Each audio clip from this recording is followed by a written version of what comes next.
Back to news గా మిగిలిన details చూద్దాం. ఈ సోమవారం మండే వారంగా మారబోతుందా అంటే ఎస్ అన్న సమాధానం వస్తుంది.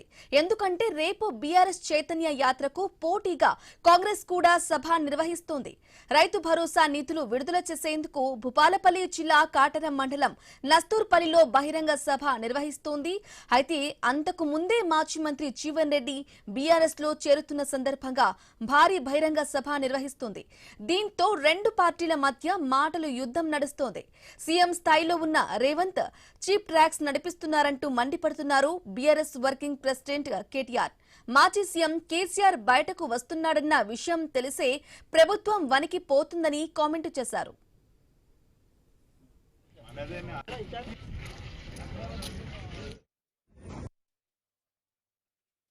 సింహం బయటికి వస్తా ఉంది అంటే గుంటనక్కల గుండెల్లో ఇలా రైలు ఉరుకుతున్నాయి. కేసీఆర్ గారు ఒక సంవత్సరం తర్వాత ఒక బహిరంగ సభకు వస్తున్నారంటే ఎన్నో రకాల కుట్రలకి కుతంత్రాలకి తెరలేపి కాంగ్రెస్ ప్రభుత్వం జగిత్యాలలో జరగబోతున్న జైత్రయాత్రను అడ్డుకునే ఒక చిల్లర ప్రయత్నం చేస్తా ఉంది. ఇంత కుత్సితమైన, ఇంత కుసంస్కారమైన, ఇంత చిన్న మెదడున్న ముఖ్యమంత్రి బహుశా భారతదేశంలో ఎవరు ఉండరు, రేవంత్ రెడ్డి తప్ప. ఆయనకు హైటే తక్కువ అనుకున్న, బుర్ర కూడా తక్కువ.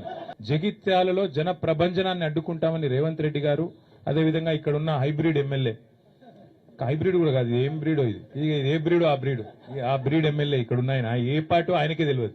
జగిత్యాల నుంచే మళ్లీ బీఆర్ఎస్ జైత్రయాత్ర మొదలైతుంది, దండయాత్ర మొదలైతుంది.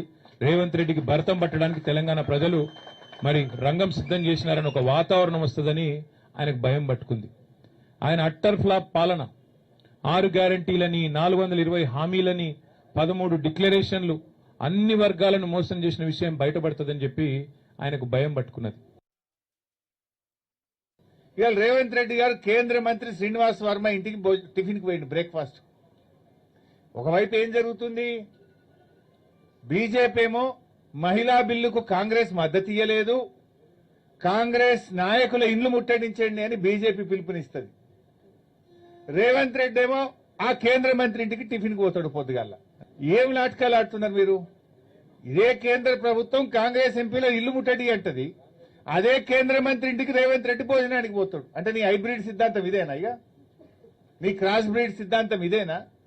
నాకైతే ఆ రాహుల్ గాంధీకి, సోనియా గాంధీ గారికి అర్థమవుతుందో లేదో నాకు అర్థమైతలేదు. ఈ క్రాస్ బ్రీడ్ సిద్ధాంతంతో ఈ రేవంత్ రెడ్డి చేసే ఈ హైబ్రిడ్ పనులతో కాంగ్రెస్ పార్టీ బతికి బట్టగట్టదా? కాంగ్రెస్ ఇక కాంగ్రెస్ పార్టీలో 4 దశాబ్దాల పాటు పనిచేసిన జీవన్ రెడ్డి కాంగ్రెస్ కు రాజీనామా చేశారు. అటు తర్వాత బీఆర్ఎస్ చీఫ్ కేసీఆర్ ను మర్యాద పూర్వకంగా కలిశారు. పార్టీలో చేరాలంటూ బీఆర్ఎస్ వర్కింగ్ ప్రెసిడెంట్ కేటీఆర్ ఆహ్వానం మేరకు జీవన్ రెడ్డి ఓకే చెప్పారు. దీంతో జీవన్ రెడ్డి చేరికను భారీగా నిర్వహించేందుకు 20న జగిత్యాలలో భారీ ఎత్తున సభను నిర్వహించాలని కేసీఆర్ నిర్ణయించారు. ఆ వెంటనే పరిణామాల చకచకా మారిపోయాయి. ఇక సీఎం రేవంత్ కూడా మేడిగడ్డను సందర్శించాలని నిర్ణయించుకున్నారు. అంతేకాదు మేడిగడ్డ సందర్శన సందర్భంగా భారీ బహిరంగ సభ నిర్వహించి రైతు భరోసా నిధులు విడుదల చేయాలని ప్రభుత్వం నిర్ణయించింది. ఇప్పుడు ఇదే హాట్ టాపిక్ గా మారింది.